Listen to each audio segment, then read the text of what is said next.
นิมนต์อาจารย์เปิดรายการเลยครับผม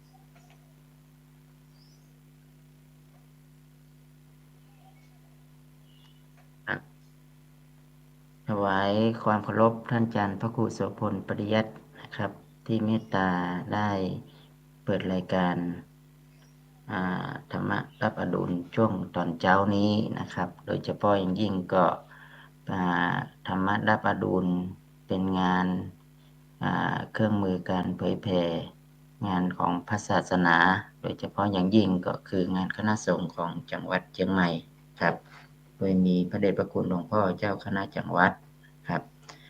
พระเดชพระคุณหลวงพ่อพระเทพนะครับสิงหวรจารย์ด็อกเตอร์ครับรองเจ้าคณะจังหวัดภายเผยแผ่ครับเป็นผู้ประถม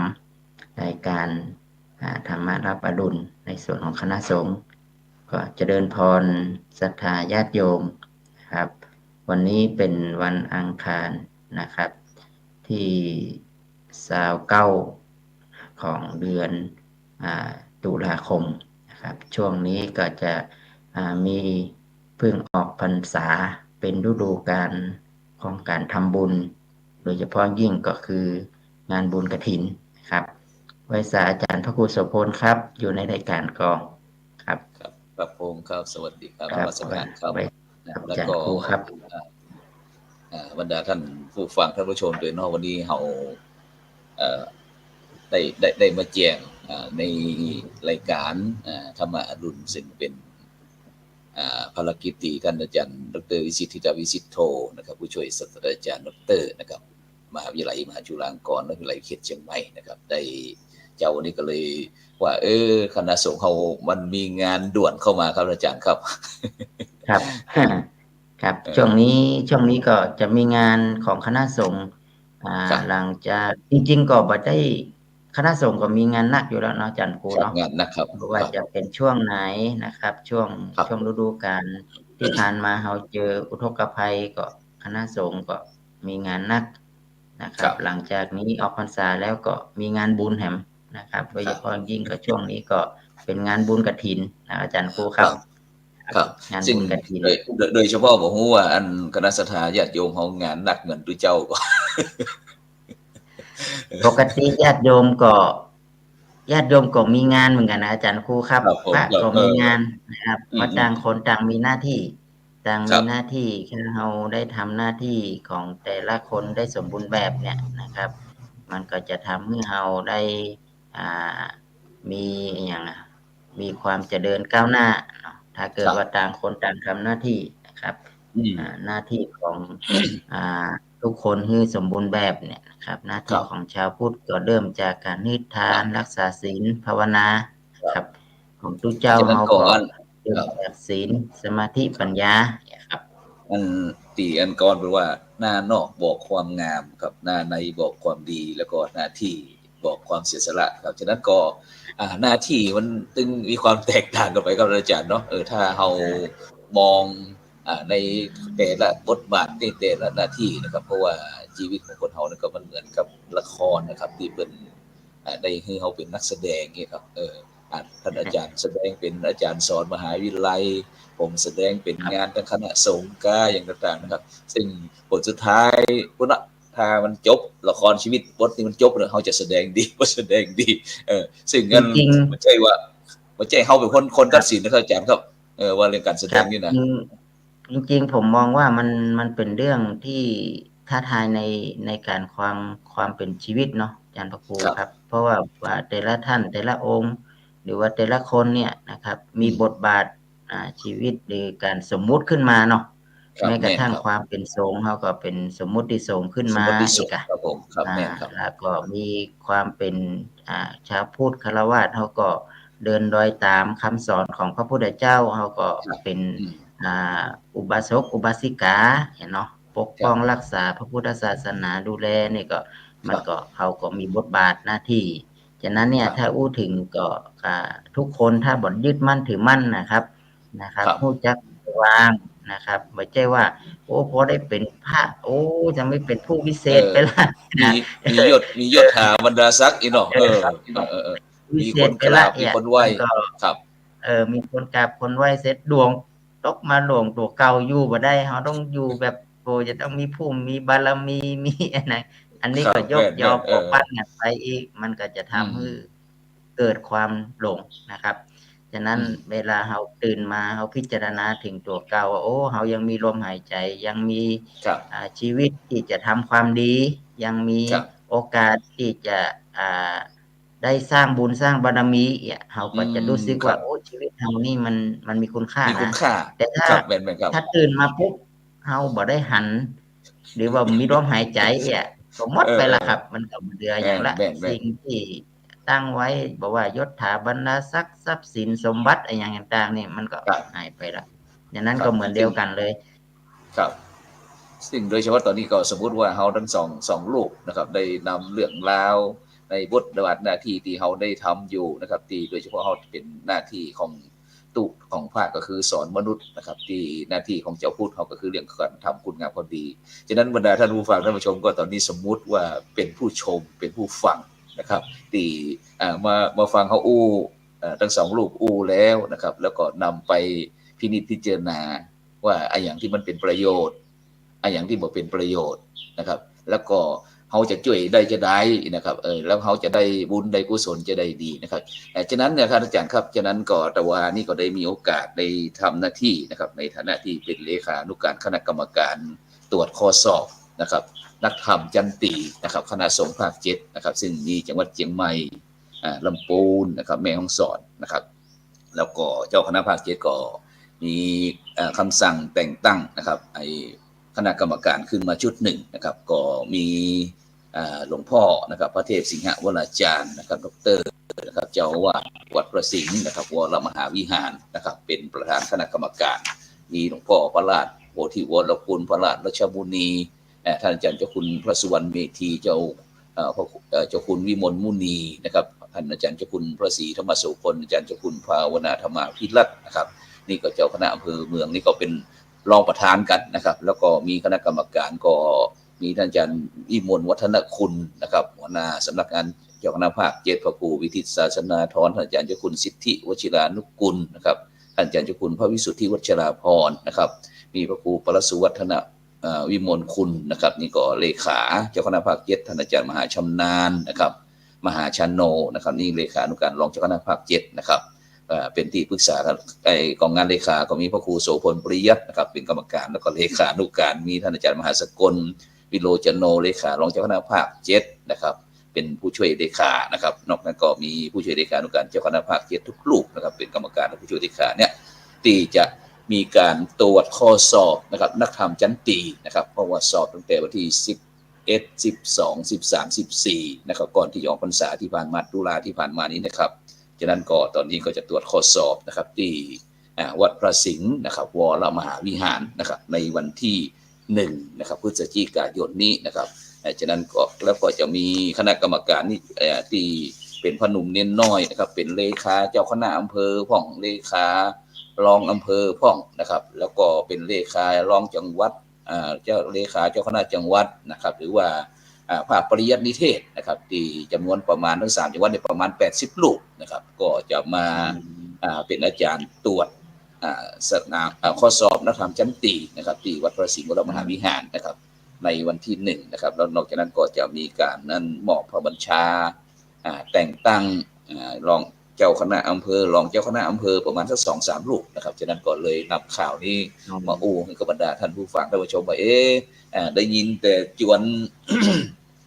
จวนอันไปเลี้ยงน้ำปะนะก็ถวายเพลใกล้นะพระสงฆ์องค์เนรเพื่อเป็นกำลังอกกำลังใจในการสอบนะครับถ้าอู้ถึงเรื่องการสอบนักธรรมปีนี้ก็จัดครับตามที่ผมได้มีโอกาสติดตามหลวงพ่อพระเทพสิงหวราจารย์นะครับที่ในนามคณะสงฆ์จังหวัดเชียงใหม่เป็นดูสนามนี่ผมรู้สึกว่าปีนี้ลูกพระลูกเนรคึกคักเขาจัดครับนี่ตัวนี้น้อยมาสอบนักธรรมจันตีครับก็จริงๆแล้วบทบาทของพระสงฆ์เขาเนาะบวชมาก็ต้องศึกษาพระธรรมวินัยรักษาพระธรรมวินัยไว้เนี่ยนะครับประเด็นหัวใจสำคัญก็คือการสืบทอดพระพุทธศาสนาถ้าหลักคำสอนเนี่ยเราบ่ได้เรียนบ่ได้ศึกษาบ่ได้ทดสอบบ่ได้ทดลองเนี่ยแล้วเราจะเอาคำสอนทางพระพุทธศาสนาเนี่ยไปเผยแพร่ไปสอนได้จะใดอันนั้นหัวใจสำคัญก็คือการศึกษา ฉะนั้นครับเนี่ยใครก็ตามที่อุปถัมภ์เรื่องของการศึกษาโดยเฉพาะอย่างยิ่งก็คือเข้ามาก็ต้องศึกษาเรื่องของอันเนี่ยครับเรื่องของนักธรรมเรื่องของบาลีเรื่องอย่างนี้อันนี้เป็นสิ่งที่วางไว้ครับเป็นแบบเนาะเป็นแบบคที่รับสืบต่อกันมาอยู่แล้วครับฉะเป็นนั้นน่ะผมเลยเป็นคิดว่าเป็นภารกิจเรื่องสำคัญ หลักเนาะเป็นภารกิจหลักที่พระสแล้วงฆ์องค์นี้จะต้ทีนี้องศึกษาการศึกษาเนี่ยธรรมะเนี่ยหรือว่าหลักคำสอนเนี่ยมันบ่ได้ศึกษาเฉพาะกลุ่มของพระสงฆ์เท่านั้นแต่ครับมันยังขยายออกไปถึงฆราวาสญาติโยมได้ศึกใช่ษาครับใช่ใช่ได้เข้าใจถึงธรรมะได้มากขึ้นนะครับครับครับแต่ปีนี้เนี่ยนะครับหลักๆก็คือเราก็เข้าใจก็คือว่าสุดท้ายเราก็ต้องมีสานทายาทสาครับนทาแม่นครับยาทที่จะสืบไม้ต่อเนี่ยถ้าเราบ่ช่วยกันครับหล่อหลอมช่วยกันปลูกฝังให้เขามีอยู่กับพระศาสนาตั้งแต่ตอนน้อยครับๆเนี่ยนะครับวันอืมนี้เราหาคนจะมาบวชมันน้อยแล้วครับอาจารย์พระครูโสครับพลครับครับเราจะไปเออหาคนที่มาบวชตั้งแต่ตอนน้อยๆแล้วก็มาเรีอืมยนตอนที่อันเป็นสามเณรน้อยๆนะอันครับนี้ยากครับครับเออแต่ปีนี้เนี่ยเห็นอาจารย์พระครูโสพลว่าได้ไปดูการสอบแล้วก็มีลูกพระลูกเนรจำนวนมากขึ้นเนี่ยมันก็ครับจะเป็นส่วนที่สำคัญที่จะไปหนุนเสริมให้กับคณะสงฆ์เราได้มีสานทายาทครับมีลูกพระลูกเนรนะครับแล้วก็เป็นสืบทอดพระพุทธศาสนาครับอาจารย์พระครูครับครับเป็นได้พ่อมาแน่ซึ่ง ใจลูกเนรครับซึ่งทุกปีที่ผ่านมานั้นเราก็จะ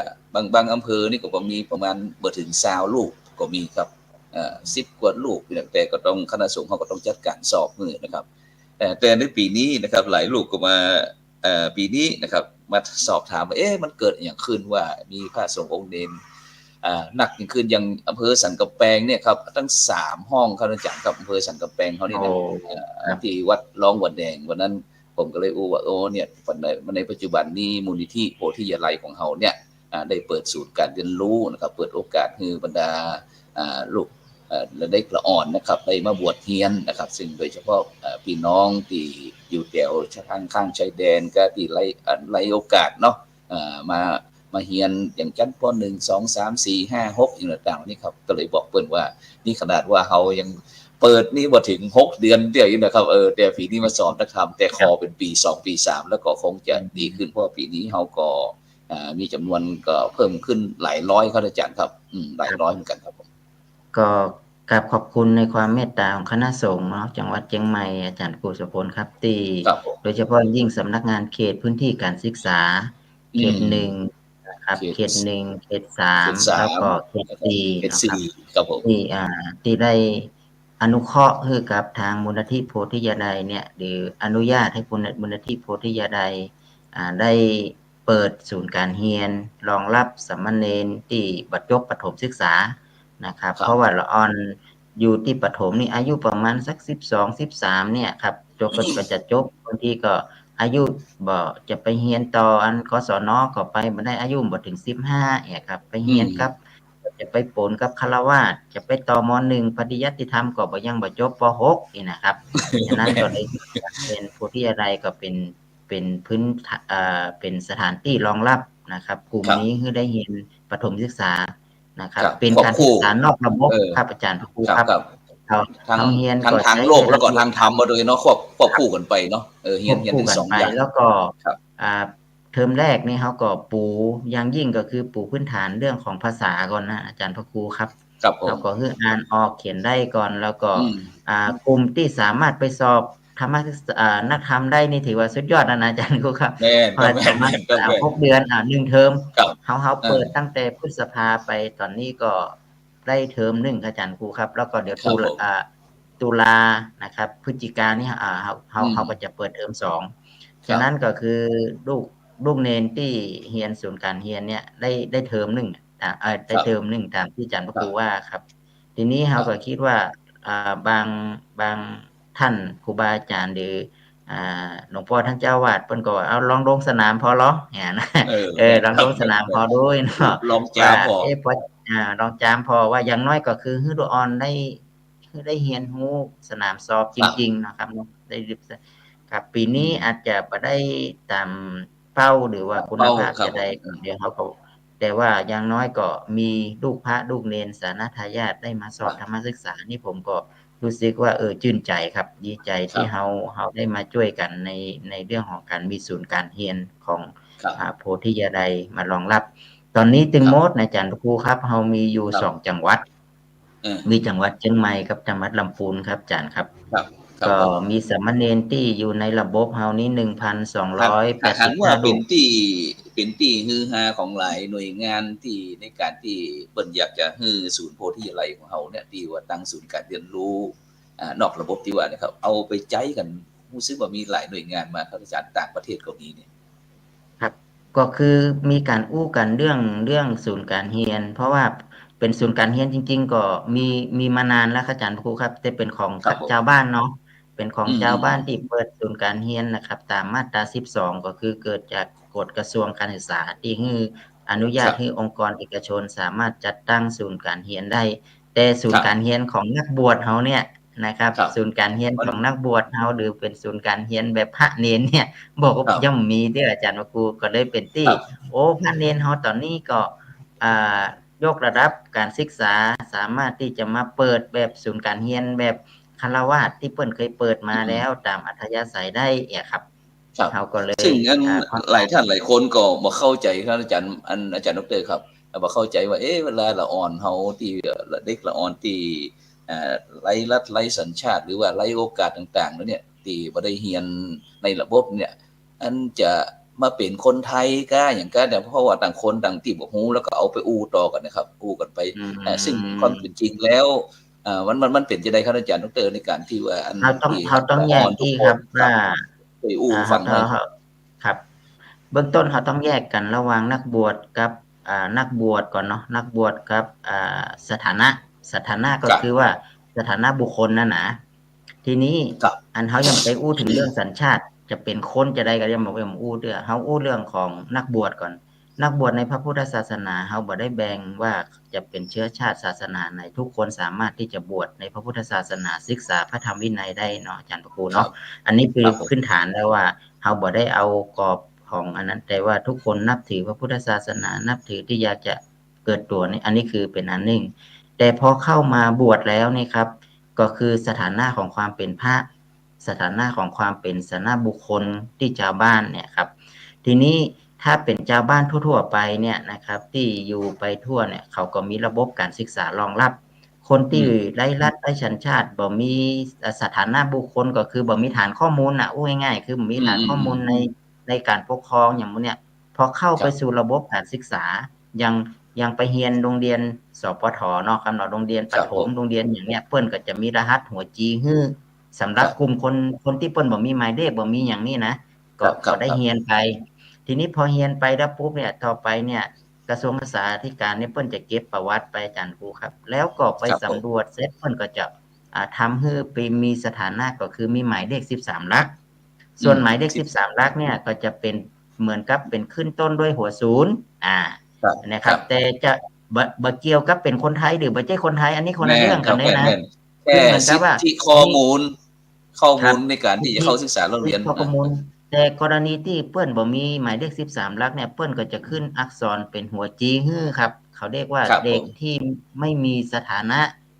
เพอืมราะว่าเปิ้นเอาหัวจีมาไว้สำหรับเด็กกลุ่มที่ไม่มีหมายเลข13หลักอันนี้เป็นสิทธิ์ของเขาครับที่เขาจะได้หัวจีครับครับทีนี้พอเขาได้หัวจีจะเนี่ยต่จะอจากบวชบ่บวชเขาต้องมีสิทธิ์อยู่แล้วมันก็เขาต้องมีสิทธิ์อยู่แล้ว อันนี้นี่อาคือตามเรื่องตามการศึกษาอาสถานะการศึกษาของเขาจริงได้อยู่แล้วครับผมทีครับนี้พอเขาเข้ามาครับอาจารย์พระครูทีเนี้ยเขาบ่ได้เข้าครับมาสู่ระบบการศึกษาก็อืมบ่ได้หัวจีพออืมบ่ได้หัวจีเนี่ยก็จะไปพัฒนาสถานะให้มันเป็นเลขศูนย์เนี่ยมันก็บ่ได้แล้วครับอาจารย์ครับบ่ได้ฉะนั้นเนี่ยต่อยอดบ่ได้เลย เขาก็ได้เปิดศูนย์การเรียนเนี่ยเพื่อที่จะลูกพระลูกเนรถ้าจะไปเรียนปนกับฆราวาสถ์ โรงเรียนสปทเปิ้นก็บ่รับครับสปปครับเปิ้นก็บ่รับว่าจะเป็นนักบวชมาเรียนปนกับฆราวาสถ์มันก็บ่เหมาะบ่สมบ่เปิงครับนี่นะครับอือันนี้มทีนี้พอเฮาเข้ามาเรียนเฮาจะเรียนแค่นักธรรมบาลีอย่างเดียวเฮาก็บ่สามารถเอาโขจีฮื้อลูกพระลูกเนรเฮาได้อาจารย์พระครูครับฉะนั้นครับผมเฮาก็ได้ขอตั้งเป็นศูนย์การเรียนหลังจากคนั้นรับลูกเนรเข้ามาปุ๊บเฮาก็ออกโขจีฮื้อได้ทีนี้พอืมอออกโขจีเสร็จเฮาก็มีสถานะเป็นนักศึกษาที่อยู่ในอืมระบบแล้วครับ ส่วนครับการพัฒนาสถานะจากหัวจีจะเป็นหัวศูนย์หรือว่าเป็นอย่างเนี้ยอันนั้นเป็นเรื่องของปกครองครับเป็นครับภายปกเป็นฝ่ายครองเป็นภายครับเจ้าหน้าที่ฝ่ายราที่เปิ้นมีชการอำนาจมีเนาะความมั่นคเอองอย่างเข้ามาครับฝ่ายครับผมปกครองมีกระทรวงยุติธรรมกรรมการสิทธิ์อืมนู่นนี่นั่นอย่างพวกนี้เนาะอืมเปิ้นก็จะลงมาสำรวจกลุ่มนี้ครับจันทร์ครูครับฉะคนั้นเวลารับผมครับที่เราท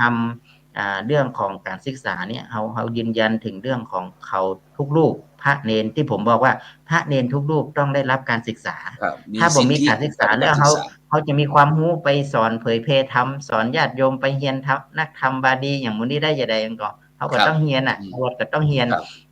อันนี้หัวใจสำคัญแล้วทีนี้เพราะว่าที่เข้าใจกันคิดครับถึงมดครับผมนี่นะครับครับผมเรื่องของการบอกว่าบวชแล้วจะได้บัตรจะได้อย่างนี้นะจริงๆอืมแล้วบ่ต้องบวชครับอาจารย์พระครูครับไปครับเรียนไปเรียนในโรงเรียนสปทเรียนไหนเลยครับถ้าก็ได้อยากจะได้เขาก็บัตรนี่นะ ดึงได้หัวจี้อยู่ดีแล้วจริงครับๆได้ครับครับแล้วมันได้เออง่ายด้วยได้ง่ายตรงตรแม่นงที่ว่าบ่ต้องไปผ่านกระบวนการอย่างของเฮานี่ต้องบ่ต้องมีการบบ่วชเนาะต้องมีครับการสังกัดวัดการอะไรหยังเยอะแยะไปหมดครับนะครับอืมผมผมมองว่าถ้าเกิดว่าผู้ปกครองคนไหนที่อยากให้ละอ่อนได้หัวศูนย์ไวๆนี่นะไปเรียนประถมครับไปเรียนเจ้าว่าได้ไวครับ ครับแม่นครับเพราะของเฮาเพราะว่านี่ยังช้าของอยู่ครับผม เขายังจ๊ะครับผมครับครับยังจ้าอืมครับยังจ้าแต่ว่าผมก็เพียงแค่ขอให้ลูกพระลูกเนนเขาได้มีหัวจีก็พอละได้เรียนหนังครับสือไปแล้วได้เรียนก็ส่วนได้ศึกษาที่จะพัฒนาสครับถานะอนอย่างหมู่นั้นก็อืมก็เป็นแถมเรื่องหนึ่งนะครับครับตอนนี้แล้วนอกครับผมตอนนี้นอกจากเขาก็ที่เขามีการอบรมอีกครับอาจารย์พระครูครับครับตอนนี้ผมแล้วอบรมเนี่ยผมก็อย่างครับผมอบรมครูศูนย์การเรียนที่เป็นนายทะเบียนอืแล้วมก็ครับผู้บริหารโรงเรียนครับมีถึงหมดอยู่20ห้องเรียนนี่นะอ๋ออบรครับผมมที่ทวีชนเนี่ย ผมอบรมเรื่องของที่อาจารย์พระครูกำลังพูดถึงเนี่ยคือนายทะเบียน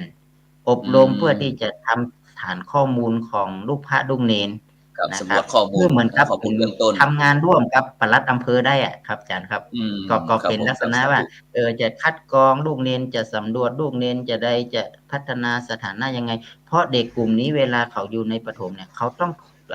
องเป็นเด็กที่ถูกการคุ้มครองทางกฎหมายครับฉะอืมนั้นเนี่ยมันจะมีการละเมิดสิทธิ์หรืออะไรอย่างเนี้ยเด็กก็ต้องถูกการคุ้มครองครับฉะนั้นคผู้รับผมปกครองทุกคนที่ดูแลละออนเนี่ยจะต้องรู้กฎหมายเรื่องนี้อาจารย์พระครูครับเนี่ครับยผมอบครับรมอยู่2 วันนะครับโอ้วันนี้สาธุสาธุก็จะมีฝ่ายปกครองมี DSI มีกรมยุติธรรมกรรมการสิทธิ์นะครับแล้วก็มีทางครับหน่วยงานทางสปมีทางสสำนักงานเขตพื้นที่การศึกษาครับเครือข่ายทั้งหมดครับผมครับวันนี้จะมาช่วยกันดูช่วยกันพัฒนาครูที่ครับเป็นครูผมทะเบียนอันนี้ก็ครับถือว่าเป็นเรื่องอาจจะเป็นเรื่องใหม่สักหน่อยเนาะแต่ว่าครับไม่ผมมองว่าใหม่กับสังคทุกคนมบ้านเฮาที่ได้ฟังครับผมใจทุกคนที่ได้ฟังนี่จะชื่นใจว่าโอ้แม่นครับแต่นี่ลูกพระลูจะได้กเนนเฮามั่นใจก็ครับบัดได้มั่นใจจำเป็นจะต้องไป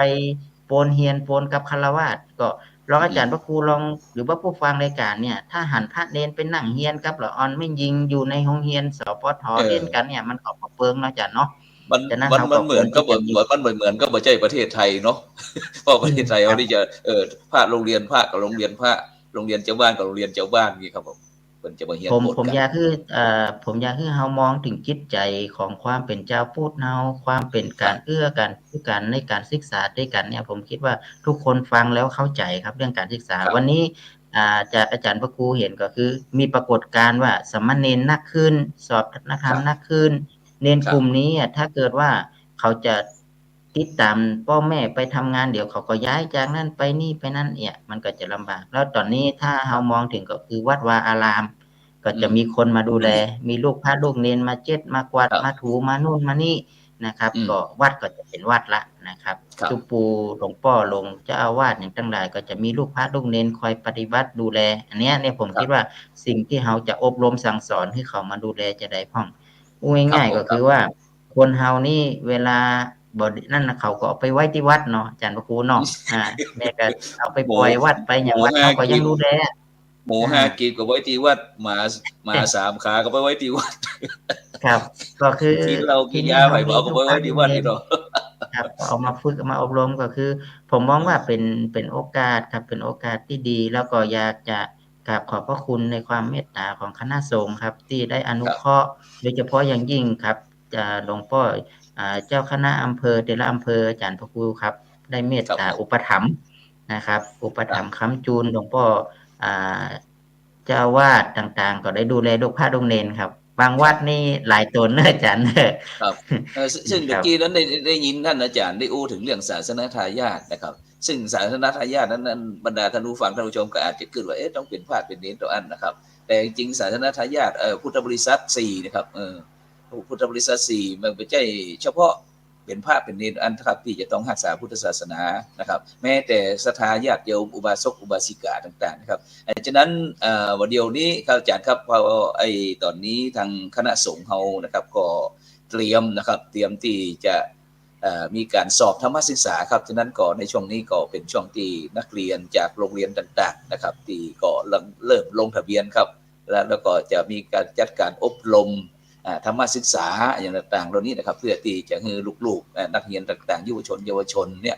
ได้เรียนรู้หลักธรรมคำสอนพุทธประวัติพ่องเรื่องธรรมะพ่องเรื่องเบญจศีลเบญจธรรมพ่องและกุศลกรรมบทอย่างต่างๆเหล่านี้ครับแล้วแต่จันครับฉะนั้นก็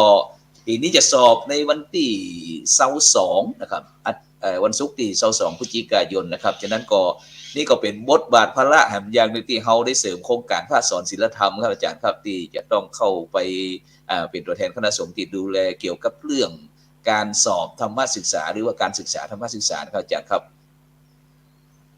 ครับอาจารย์ครับก็คือโอกาสที่ช่วงฤดูพรรษาที่เอามาก็เฮียนกันเต็มที่แล้วเนาะออกพรรษาครับผมเราก็จะสอบเป็นพุทธบูชาฉะนั้นการสอบธรรมศึกษาในปีนี้เนี่ยต้องอาศัยกำลังครูพระสอนศีลธรรมที่ไปอยู่ในครับสถานเป็นหลักศึกษาครับผมอาจารย์ครับเพราะว่าจะเป็นโอกาสในการที่ท่านจะได้เผยแพร่ธรรมแล้วก็เอาเยาวชนได้เรียนธรรมะศึกษาครับโดยเฉพาะบางโรงเรียนครับอาจารย์พระครูครับผู้อำนวยการโรงเรียนเป็นลงมาสอบเองเนี่ยครูทุกคนต้องสอบชื่นใจชื่นสาชมครับธุสาธุชื่นชมว่าครับโรงเรียนสถานศึกษาเนี่ยเปิ้นอยากให้ธรรมศึกษาเนี่ยเป็นหนึ่งในโครงการวิถีพุทธโรงเรียนวิถีพุทธโครงการที่จะพัฒนาด้านคุณธรรมจริยธรรมคือผมมองคว่ารับถ้าสังคมเราทุกวันได้คุยกันแล้วเอาเรื่องนี้มาสอบมาคุยมาอย่างกันเอาธรรมะมาครับจะเป็นเรื่องที่ดีครับก็ครับโอกาสนี้เนื่องเวลาเรามีน้อยนะอาจารย์คุณเนาะครับก็คงจะต้องครับขออนุโมทนาผู้บริหารโรงเรียนแล้วก็พระสอนศีลธรรมนะครับตอนนี้เรามีพระสอนศีลธรรมอยู่400กว่ารูปตั้งใจว่าจะจัดพระสอนศีลธรรมให้ลงไปนะครับให้ได้จำนวนมากที่สุดครับตามที่โรงเรียนครับผมต้องการครับฉะนั้นเดี๋ยวเราถ้ามีเวลาเราก็ค่อยมาอู้กันกับหนึ่งเนาะอู้เกี่ยวกับเรื่องนี้เพราะว่าจะได้ให้ความกระจ่างกับบรรดาท่านผู้ฟังท่านผู้ชมจะได้สบายใจฟังเราไปว่าเรามีการมีงานอย่างพ่องมีอย่างที่มาห้องครับพ่องบอกว่าจะเป็นครูภาคสอนศิลธรรมภาคกีฬานุปถากุฏิชีวพิบาลแม้กระทั่งศูนย์การเรียนรู้แม้กระทั่งมันผูกพันกับหมดครับอาจารย์ครับมันเป็นวงจรน่ะเนาะมันเป็นเครือข่ายโยงกันฉะนั้นเป็นว่าการแก้ครับเราอยากส่งไม้ต่อครับผมกับอาจารครับย์พระครูโสพลนี่เราก็จะอยู่สักกี่ปีแต่เราตอนก่อนเราจะไปนี่เนาะก่อนครับผมเราจะไปเราก็อยากจะให้สานาทายาทส่งไม้ต่อให้กับครับบุคคลภายหลังนะครับเพื่ออืความมั่นใจมเราว่าพระศาครับสนายังจะคงอยู่พระศาสนาครับยังจะบ่จากกันไม่ว่าเราจากลาไปแล้วแต่ว่าคุณครับค่าหรือความดีจะต้องมีคนสืบต่อครับอาจารย์พระครูครับ ครับผมครับเขาต้องครับนำถึงว่าทุกคนเขาต้องช่วยกันเขาครับ ต้องช่วยกันปลูกพระศาสนาครับผมชุมครับชุมชนมั่นคงเนาะประชาชนมีความสุขวัดก็วัดมั่นคงเนาะชุมชนนะมั่งคั่งคือถ้ามองถึงธรรมนูญสุขภาพพระสงฆ์เนี่ยเขาเรียกว่าเออเออพระแข็งแรงนะครับภาคแข็งวัดแรงมั่นคงชุมชนพระมั่นคงแข็งแรงวัดมั่นคงชุมชนเป็นสุขฉะนั้นครับสุขภาพก็เป็นเรื่องสำคัญนั่นนะครับเขาจะทำงานเรื่องสุครับขภาพถ้าฉะนั้นก็ต้องแข็งแรงก่อนครับครับสุขภาพนี่หมายถึงทั้งภายนอกภายในนะครับฉะนั้นเราก็ภายต้องนอกภายในพัฒนาครับสุขควบคู่กันไปภาพจิตใจด้วยครับฉะนั้นทุกกันครับอืมครับฉะนั้นก็เจ้าวันนี้เวลาหมดครับอาจารย์ครับผมนะ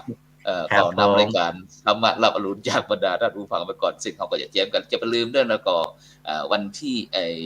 วันที่1พฤศจิกายนนี้คณะสงฆ์ทุกไทยเนี่ยก็จะจัดกันคณะสงฆ์จังหวัดเชียงใหม่ลำพูนแม่ฮ่องสอนนะครับตรวจข้อสอบนักธรรมจันตีนะครับที่วัดพระสิงห์วรมหาวิหารฉะนั้นก็คณะสัตยาญาติโยมไผ่ที่จะอยากจะมาร่วม เลี้ยงน้ำปนากายนะหรือว่ามาเป็นกำลังใจให้กับคณะกรรมการพระหนุ่มเน้นน้อยที่เป็นคณะกรรมการตรวจสอบก็เรียนเชิญเจริญพรเด้อนะสำหรับในเจ้านี่ก็เวลาหมดเวลานำในการธรรมะรับอรุณจากบรรดาท่านผู้ฟังไปก่อนขอกล่าวคำว่าสมมาสวัสดีขอ